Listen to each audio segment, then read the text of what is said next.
Life, Strength, and Health Podcast, episode 53. Eating a bowl of cornflakes in the morning is not self-love. Welcome, everyone. This is Life, Strength, and Health Podcast with Jamal and Kim, where each and every week we educate, empower, and inspire you to live healthier. So let's dive into the show.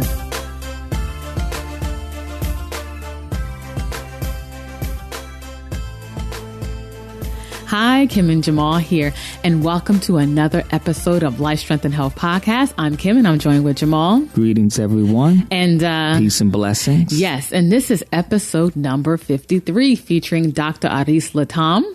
And this was such a powerful interview.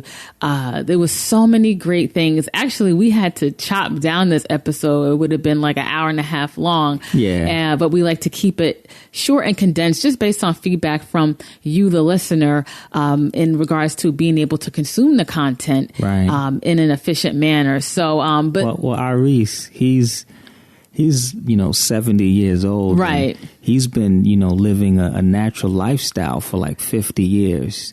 And you can't contain, 50 years of wisdom and knowledge into 30 minutes. So, no, you can't. You just can't. You just have to let him say what he got to say. we did our best to try to, bring it down, but this was the best we could do. So this show is going to run a little bit longer, but it's definitely worth it. Also, he was all the way in Panama. Right. So we had a bad connection. So, the call was going in and out. And when it would go out, there was a serious delay. So this won't necessarily be as engaging between us as other episodes. Yeah, because of the delay, but still powerful information that you want to check out. Definitely. And before we dive into the show, we're going to do our segment, Organic Food for Thought. And this segment, we're going to be talking about omega-3s. Omega-3 ranks among the most important essential nutrient out there today. In 2008, the American Journal of Clinical Nutrition published 3 studies investigating the role of EPA and DHA omega-3 fatty acids in elderly populations. Low concentrations of EPA and DHA resulted in an increased risk of death from all causes, as well as accelerated cognitive decline. The studies are also suggest that a higher intake of omega-3s may bring certain health benefits that short-term supplementation cannot give. There is some other evidence of omega-3 benefits, such as it benefits your heart health. Omega-3 normalizes and regulates your cholesterol triglyceride levels. Also, omega-3 has an effect on DHA in our children's learning and behavior. Another benefits of having your proper omega-3s in your diet or in your body has been that it's found to save the lives of children going through short bowel syndrome, which is basically when the bowel does not fully develop. Omega-3 benefits cover many areas of our health, from mental and behavioral health to preventing premature death from disease, including coronary heart disease and stroke, ADHD, Crohn's disease, essential fatty acid deficiency in infancy, autoimmune disorders such as lupus, cancers of the breast, colon, and prostate, general brain function, including memory and Parkinson's disease, osteoporosis, and rheumatoid arthritis. Yeah, I'm really glad that you brought this up because, first of all, let me just say that fats have gotten such a bad rap in our society as far as nutrition is concerned, all the way to the point that eventually I want to do a whole show just talking about fats because we threw the baby out with the bathwater with this whole fats thing. And essential fatty acids, it tells you it's a fat. It's one of the good fats. They call it omega 3 fatty acids, and most people are deficient in omega-3. And as you can see, it has so many benefits. It's important for us to get this in. But the important thing is that you have to have the proper ratio between omega-3 and omega-6. Right. And it should be a 2-to-1 ratio for every 2 portions of omega-6, you should be getting in 1 part omega-3. And studies show that in the the standard American diet, it's actually 26 to 1. So we're not getting anywhere near the amount of omega-3 that we need to be getting. So if there's nothing else that you want to start getting in more omega-3, you can get omega-3 from plant sources such as chia seeds. You can get it from flax seeds. You can also get it from walnuts, and from animal sources, you can get it from fish oils, krill. You can also get it from raw dairy as well. So you want to make sure that you're getting more omega-3s and less omega-6s. Right. Thank you for sharing that. And before we dive into the interview with Aris, Dr. Aris, I'm going to read a little bit of his bio. But for the full bio, just go to lifestrengthandhealth.com/53 and you can get access to Dr. Aris's full bio. The 2012 second edition of Oxford Encyclopedia of Food and Drink in America acclaims, the raw food movement owes much to Dr. Aris LaTham, a native of Panama. He is considered to be the father of gourmet ethical raw foods cuisine in America. Dr. LaTham debuted his raw food creations in 1979 when he started Sunfired Foods, a live food company in Harlem, New York. In the years since, he has trained thousands of raw food chefs and added innumerable recipes to his repertoire. And as I mentioned, for the full bio, because it's pretty extensive, just go to lifestrengthandhealth.com/53 and you can access the show notes and the full bio of Dr. Aris LaTham. So without further ado, let's dive into the interview. Yes.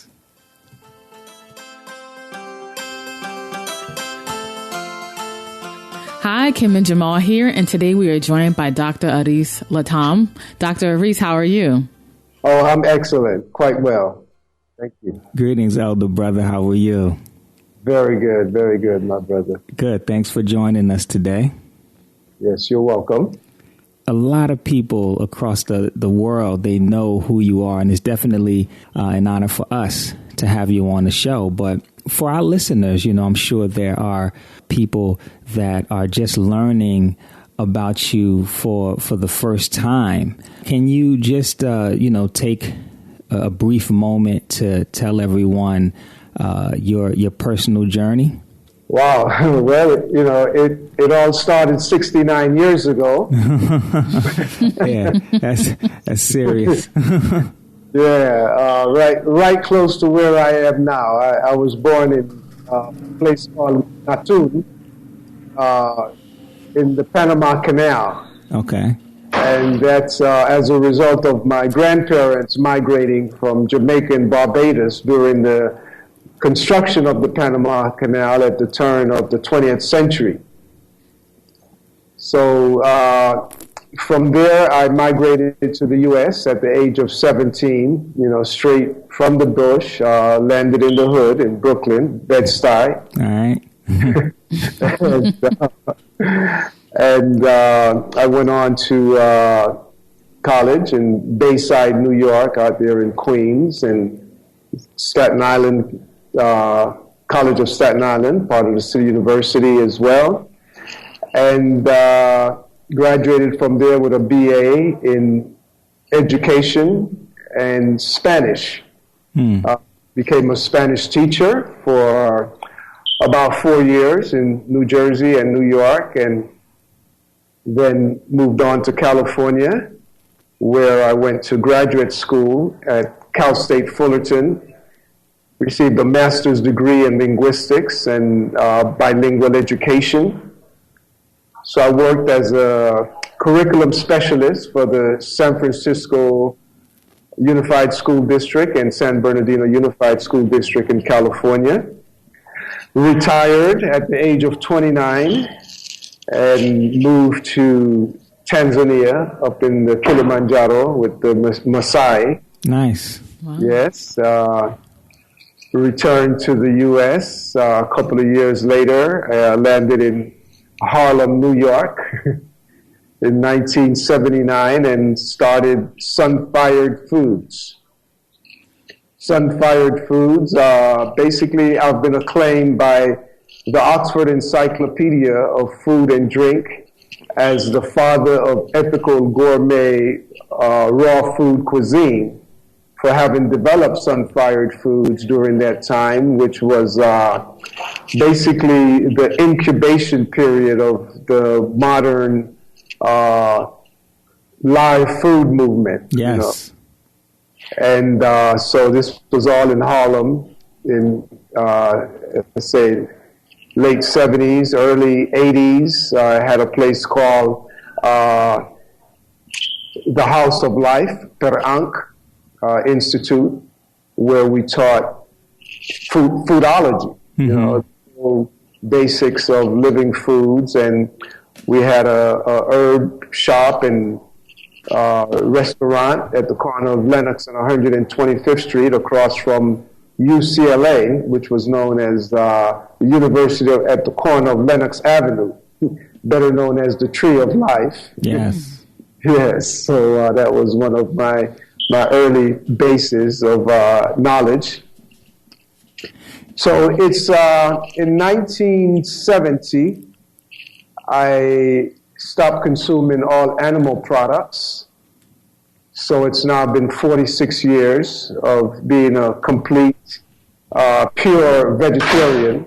Yes. And I still hold on to the word vegetarian. I've not subscribed to the vegan word. But anyway, that has more to do with animal rights movement, that word vegan. Yes. So, and, personally, when I got into this in 1970, we got into it as part of the revolution, not trying to save no animals. And if we were trying to save an animal, it was really, we were more concerned about the animal we live in. Right. Yes. The human body, which is one of the most endangered species on the planet today. So it was about self-defense. It was about revolution. It was about black power. It was about anti-war movement. It was about the hippie movement, back to the land. Let's take control of our lives. Because as we saw back then, the food that were being served up to us were weapons. And there was a sister, Lena Mobley, who wrote an appropriate book back in those days called "Food as a Weapon." Yes. So it wasn't about all the frills and trills that it's about today. It was about power. It was about self-defense. Yes. Taking care of our lives and not killing ourselves, not being willing victims. Of the atrocities that are being committed in the name of dining. Yeah. So, and especially, once we start procreating and seeing the fact that, it is too easy to start killing our children from birth. Yeah. Just the fact of not breastfeeding them is the beginning of the killing process right there. Add all the other layers of things. But anyway, as you see, one question just takes me on a serious journey. So. No, I think that's great because a lot of the things that I was curious about and wanted to ask, you just, said it all. Yeah, so moving forward with the journey in 1976, I stopped consuming cooked foods. Okay.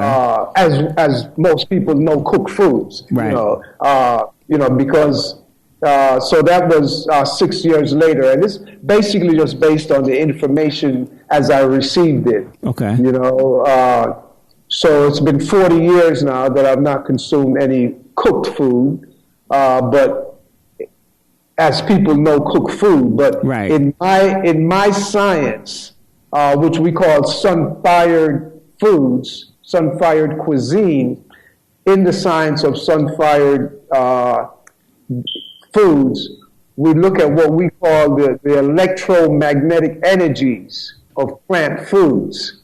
And in observing this energy, seeing that it all evolves around the sun, obviously everything about life is about the sun. So without the sun, there's no life. So we don't call our cuisine even raw food. Gotcha. Because that's, again, is another obscene word when it comes to, the food that we consume. So what we call it is Ra food, R-A, sun food, according to the ancient Kemetic, wisdom. The food is actually cooked by the sun, Right. So the growing period is the cooking process. So from the time a cherry tree blossoms in Washington, D.C., the pot is on. Till you have a big, white, juicy, black, sweet cherry.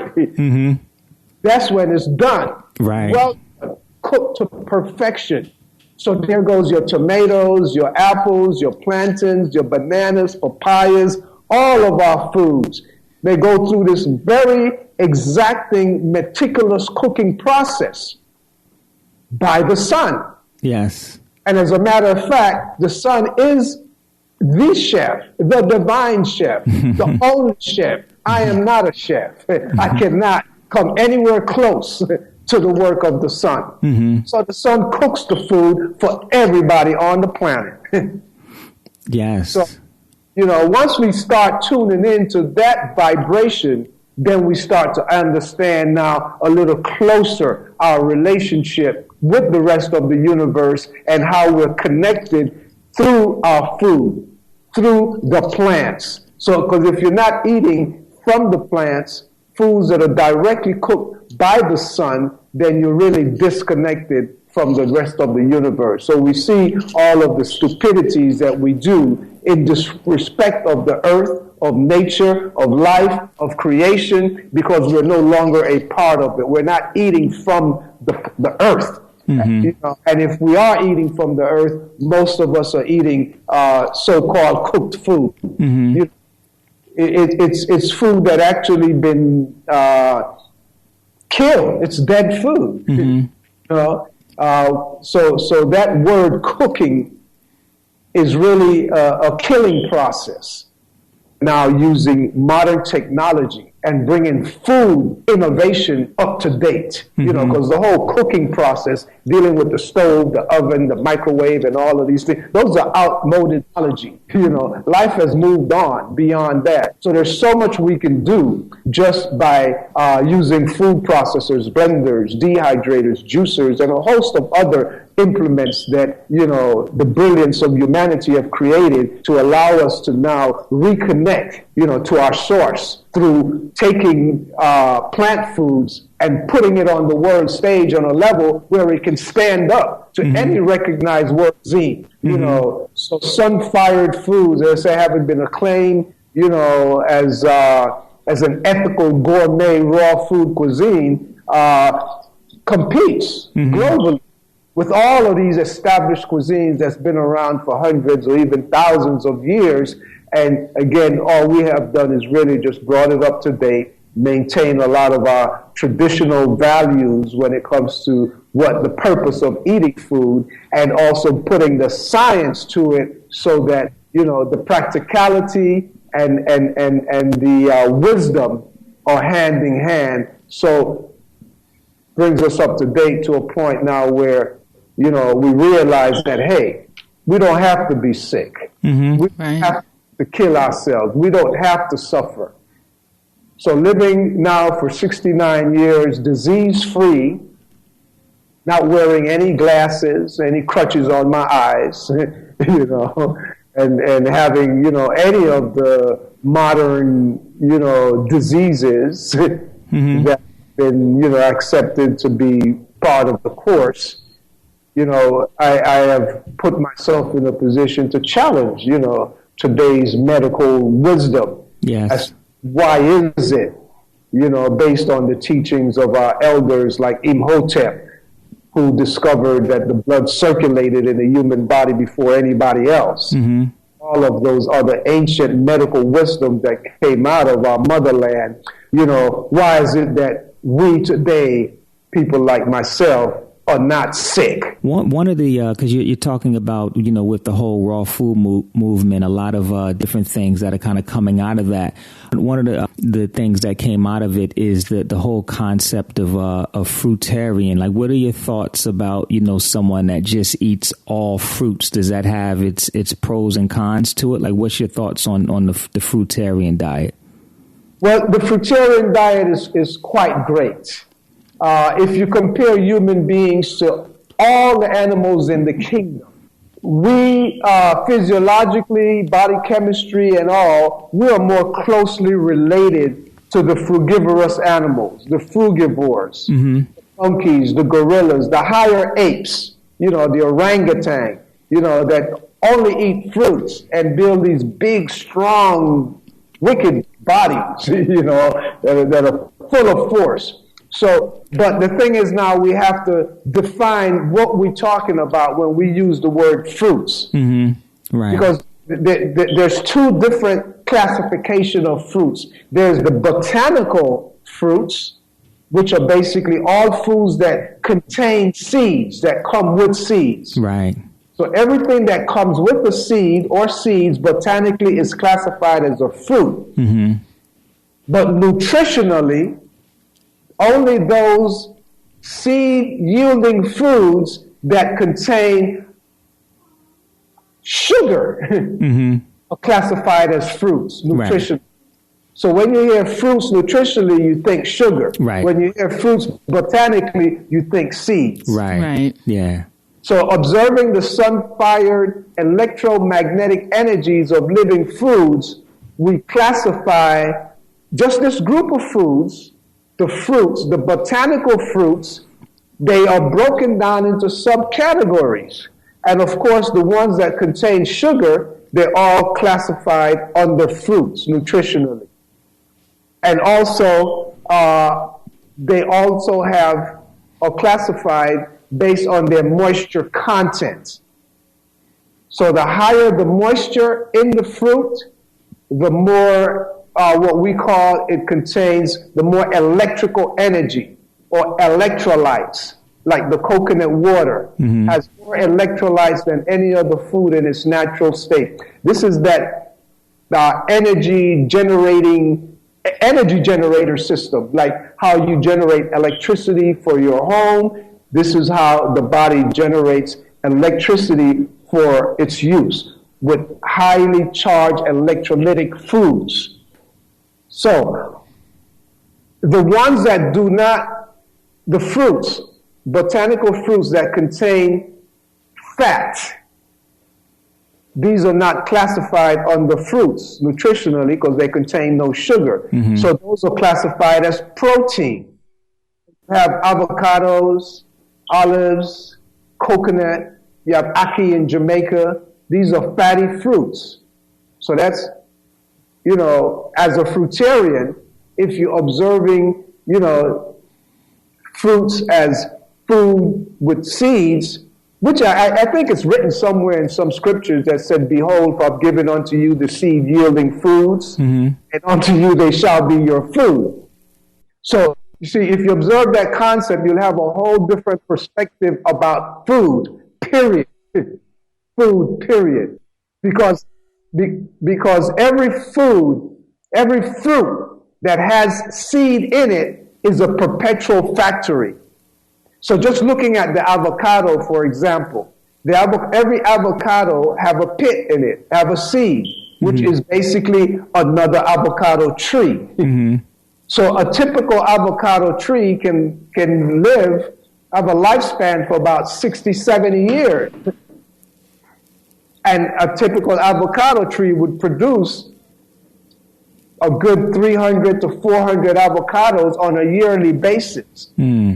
Without the need for any laboring, for any toiling, any tilling the soil or anything like that. No work involved.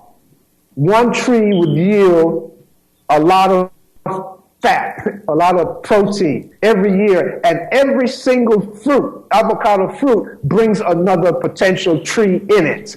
So if you observe this, you would understand that this planet really should be overrun by food. If you plant every single avocado's pit that you get from every avocado, we should be overrun by food. But now you got people in the raw food circle, the people in the raw food circle taking the avocado seed and grinding it up and making something to eat out of it. So you're terminating that species. You're not allowing it to reproduce. You're not allowing the factory to be perpetuated. So there's your tomato, your watermelon, your grapes, your cucumbers, your peppers. All of these are huge food factories. Right. But of course, the people who have taken control of our food basket know this, and they have taken it to the point where, first of all, they have removed us from the land, or we have allowed ourselves to be removed from our land, so we're not growing our food anymore. We don't have our factories in production, so we're more dependent on these forces for our food. And they're tightening the noose so tight that they got, the GMOs and the Terminator seeds that you cannot even replant anything that you buy from them eventually. So it's a vicious system that has been developed. But anyway, beyond the fatty fruits, then you have fruits that contain starch. These are like your squashes, your winter squash, pumpkin, butternut, acorn. These are all fruits, but they do not contain sugar. So they're classified as a complex carbohydrate, which still needs to be turned into sugar. Then you have a group of fruits that do not contain sugar, no fat, and no starch. These are what we call the vegetable fruits, like tomatoes, cucumbers, eggplant, okra. So looking at a fruitarian world, from the botanical perspective, you would get a complete balanced diet if looking at a fruitarian world from the point of view of seed foods, not just fruits as sugar. Then you're creating an imbalance in the body. You are listening to our interview with Dr. Aris LaTham, creator of Sunfired Foods and pioneer of the raw foods movement. And before we dive back into the interview, let's take a minute to hear from our sponsors.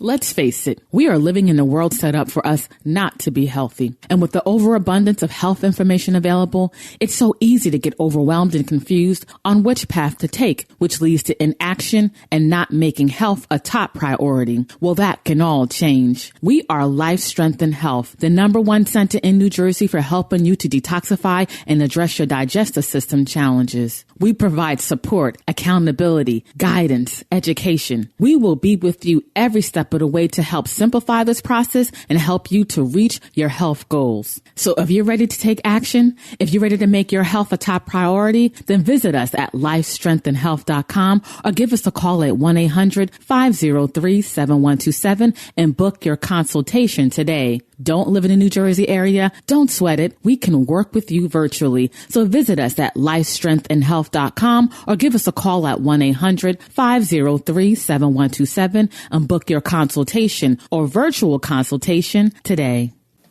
You are listening to our interview with Dr. Aris LaTham, pioneer of the raw foods movement and creator of Sunfired Foods. So let's dive back into the interview.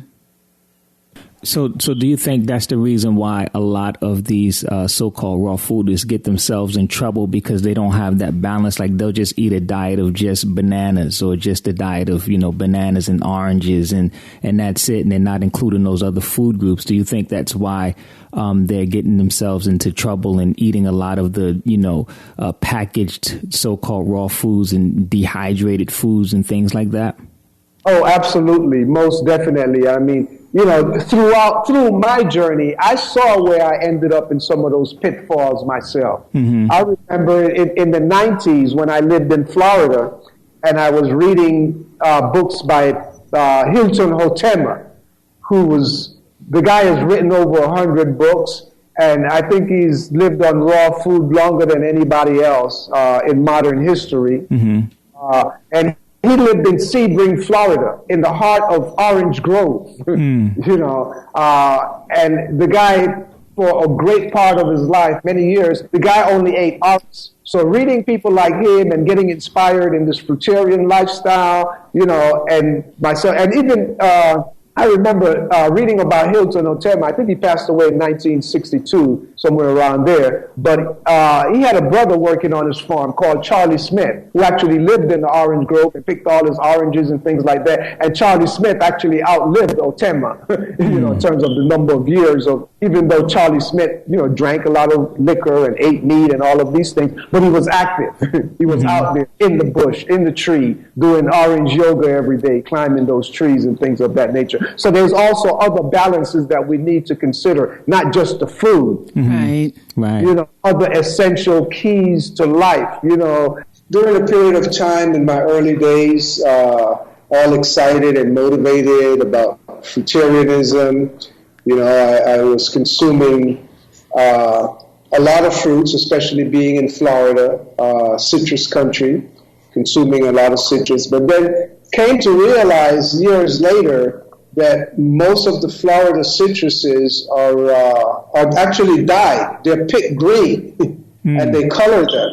Wow. So, green citric fruits have a lot of acids, and they wear the enamel out on your teeth. So this is what I experienced, and I ended up with cavities, dental caries from having consumed too much unripened fruits. So it's very important to know your source, where your fruit's coming from, but also more important than anything else is to strike that balance. Yes.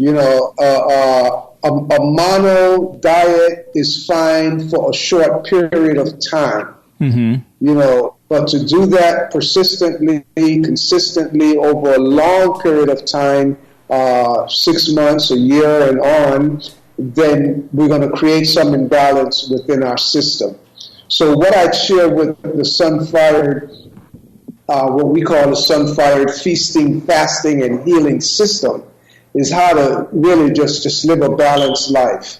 It's just a general guideline, and then individuals need to further refine what works best for them based on their lifestyle, their activities, and so forth and so on. So the balance in looking at the Sunfired system is that you look at the 4 groups of foods, plant foods, those that contain sugar, your fruits, those that contain fat, your protein, those that contain starch, your complex carbohydrates, as opposed to the fruit sugars, which are simple carbohydrates. And then you have your neutral food, the one that does not contain any sugar, fat, or starch. So your fruits, your protein, your starches, and the 4th group is what we simply call the vegetables. So the vegetables are all your green leaves, all of your non-starchy, non-sugar. You have to strike that balance, with those 4 groups of food. So besides in your vegetable, besides the green leaves, your vegetable fruits, you also have your non-starchy vegetables like cauliflower and celery, those types of things, and also you have your sprouts. The sprouts, basically, the most difficult of all of these 4 groups that we need to be careful with are the starches, the complex carbohydrates. This group contains your root vegetables, your grains, root vegetables, and grains, and your highly starchy vegetables or light starchy vegetables like your pumpkin and butternuts, your winter squashes, and those types of things. Your protein group is primarily all of your seeds, your nuts, and again, the vegetable protein, the fruit proteins, ones that contain fat, the avocados, olives, coconut, and the ackee. And also in that protein group, your fatty group, there's some beans, some legumes that are high in protein, like the soybean, the peanut, which is a pea, not a nut, and the lentil. We do not recommend the consumption of soybeans whatsoever in any form at all. Soybeans have an enzyme inhibitor known as that blocks the body, human body, from producing trypsin. Trypsin is a digestive enzyme that the body produces in order to digest certain types of protein, like the soybean. But soybean in itself prevents the human body from producing trypsin. So in the Orient, where they've been using soybeans for thousands of years and they've observed this, they always ferment the soybean or culture it. So you have soy sauce and miso and tempeh and soybean sprouts. That removes the enzyme inhibitor and makes it more digestible. Yes. But still, on top of that, there's lots of other issues with soybean today, but that's the most crucial one. And, it's high in protein, but at what cost? So I've seen the results over the years of some of our brothers and sisters who have subscribed to the macrobiotic diet coming out of Japan, loads of soybean and brown rice. I've observed even, some that I know personally that has ended up with cancer, and even the major proponents of the macrobiotic diet ended up with cancer. Michio Kushi and his wife, Aveline Kushi, ended up with cancer as well. So be careful with those types of heavily starchy diet. Look at that group, the complex carbohydrates, basically your rice and beans, your grains, your legumes, and your root vegetables. Very, very dangerous group of food. They have to be converted into sugar, into a simple carbohydrate. Because once you cook them, the body cannot effectively turn them into sugar unless you turn your body into a high-tech refinery to produce sugar from starches. So you're basically a high-tech refinery. I'm talking like you got to be a Usain Bolt. Yeah. You got to get out there and run. Yes. Or back in the days when you were in the cotton field picking from can't see to can't see, and you out there sweating, you burning it. Right. So those types of ground provisions, slave foods are not for people who are not in the field. Right. Whether it's the track field or the cotton field. Right. You got to be sweating it. So if you're out there couching and eating some potatoes, you're talking about some big trouble. It's going to sit on you. You're on the computer, you're doing cars, you're living too much of a sedentary lifestyle to be consuming this high complex carbohydrate diet, because the body, to break starch, you have to have a high heat. And when starch gets cool, it gets stiff. So you start your body stiff. So all the arthritis, I can't raise my arm, I got a stiffness over here, your knees start to grow. Or they call them the Negroes, because you eat them Negro yams, them yams that make your knee grow. the Negro grows yams. So they get dried, the potato, the Negro potatoes, and dried out in your knees. So the weather gets cool and the rain is coming and the starch gets cool and the starch gets stiff. And grandma said, the rain is coming. I can feel that pain. My knee is stiffening up. So you got to put some heat on it. You reach for some heat, so no, that's starch. You got to loosen it up. So you got the snowbirds leaving out of Canada in the winter, running down to Florida, getting out of Detroit, getting out of Dodge. Yes. Because the snow is coming. The ice box is turning up, So you get stiff. So be careful with those starches.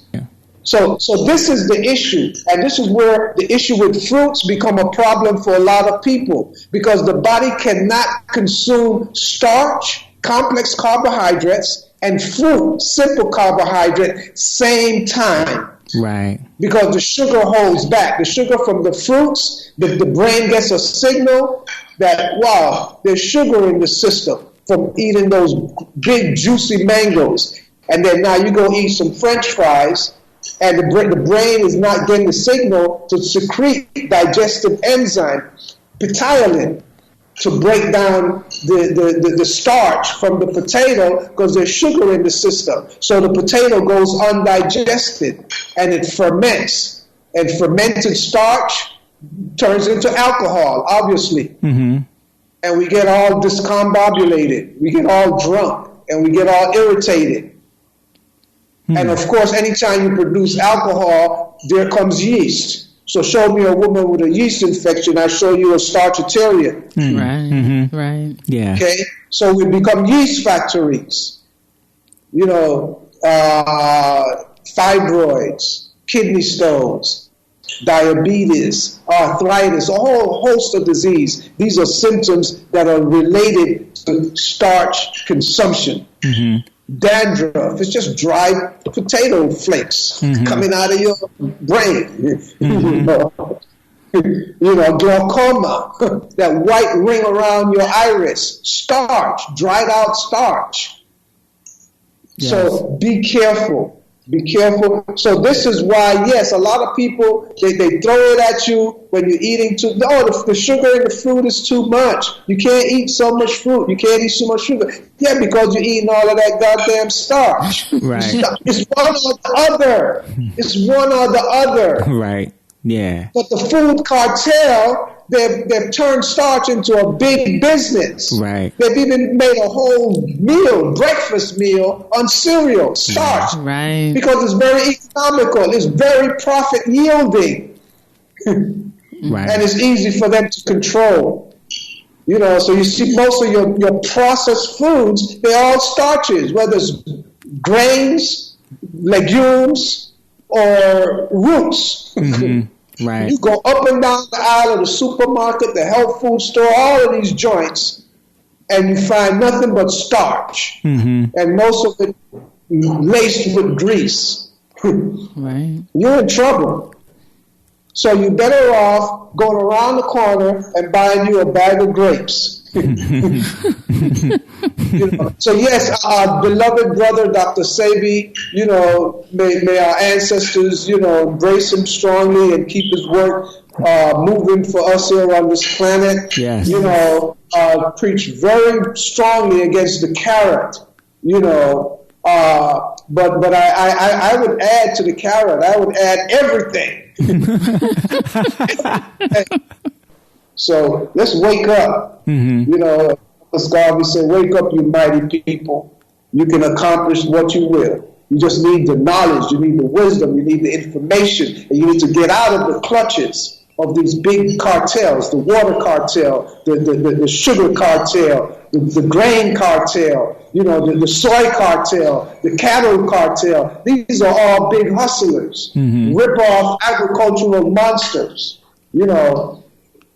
So anyway, I get emotional about this because you got to understand, I got into this as a revolutionary in the 60s. Yeah. This is revolution that we're talking about. This is no little patsy stuff about, I'm a raw foodist and peace and love and all of this stuff. Peace and love unto thyself. Right, right. Love thyself. Mm-hmm. Love thyself. Eating a bowl of cornflakes in the morning is not self-love. Yeah. Mm-hmm. Please. Yeah, it's comfort food. Yeah, a chocolate bar is comfort food, but comforting whose pocket? Right. At whose expense? So let's wake up and let's move on. So, Dr. Aris, for our listeners, what's the best way for them to contact you, and do you have any upcoming events? Okay. We don't have any group events coming up, but you're welcome to come to the Sunfired Institute at any time. You can find us online at sunfired.com, and my email address is drarisLatham@gmail.com. You can call me through my U.S. number, 424-777-6877. And we'll be happy to book you to come, at a time that's mutually convenient to both of us. Now, I do have an event coming up in West Africa. I'm going to Ghana and Nigeria. If anyone in that area is listening to me, you can meet me at the Lagos Veg Fest. It's the week of the 18th of November. I'll be in Lagos, Nigeria, at the Lagos Veg Fest, right in the park with the crew, doing it up. And then we'll be in Ghana the 25th to the 27th of November, doing a series of workshops there. I am going to be heading to South America in December for the World Veg Fest, taking place in Argentina in Buenos Aires, the 8th through the 12th of December.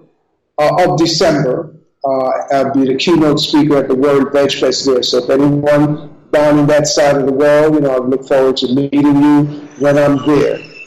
Yeah, just to wrap up a bit, we definitely appreciate you taking the time to come on the show. I mean, you dropped a whole lot. You gave, you really gave our listeners a lot to think about. I got one last question for you, because there's so many people out there that just kind of grew up on animal foods, and I know that they're just so resistant on letting them go, and in their minds they don't want to let them go.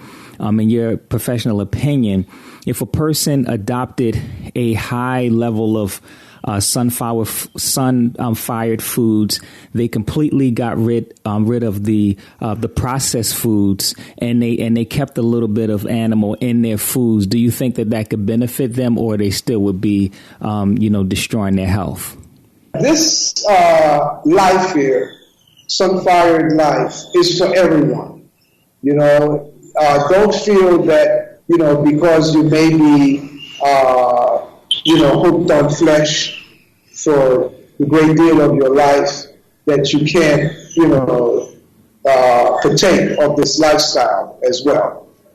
Now, as the Germans demonstrated with the hamburger and the hot dog, all you need is at least 20% living foods, fresh foods, to help digest 80% of cooked foods. So it's never too late to make changes, to make adjustments, but the thing is to include more fresh food in your life.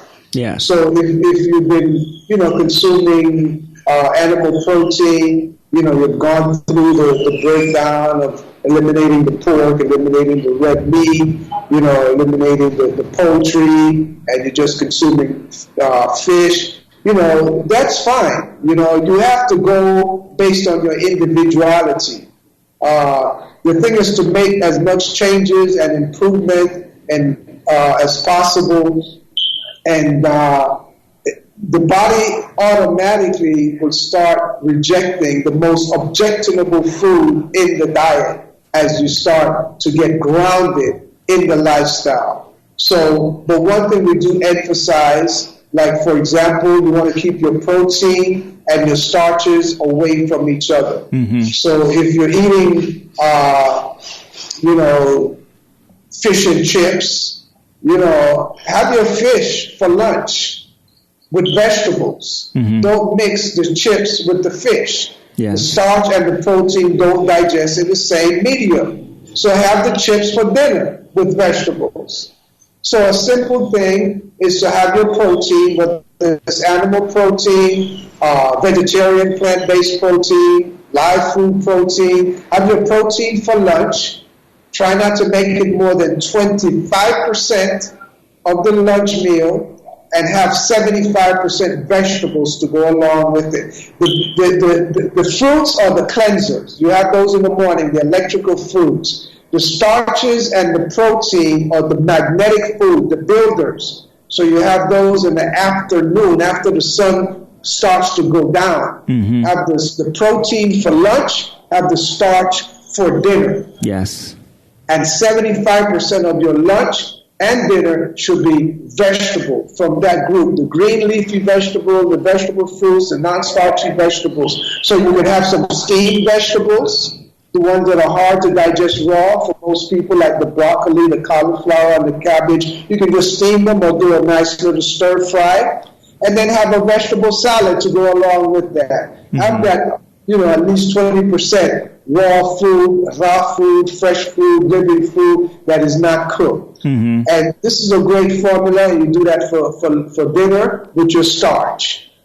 Whether it's a grain, rice, quinoa, millet, you name it, or root, potatoes, or so forth, or beans. Beans are mostly starches and protein. They have both. Right. But they're primarily starches. Yeah. 70% starches. 80% of all the beans are 70% starch and 30% protein. So they're better off for dinner with vegetables. Yes, you can combine those with the rice. Rice and beans is a perfect combination because you got starch in both of those. Mm-hmm. With your vegetables, your steamed vegetables and your salad. If you're eating cooked, you're eating a combination, of things.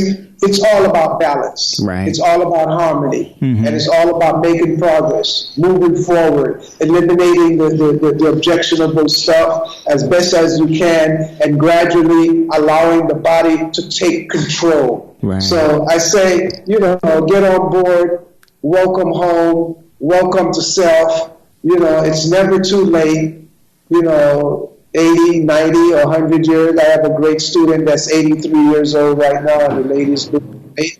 I have even older ones, and, it's amazing to see what life has in store for us if we live in harmony with the rest of the universe. So great love to you, family, and looking forward to sharing with you more and more.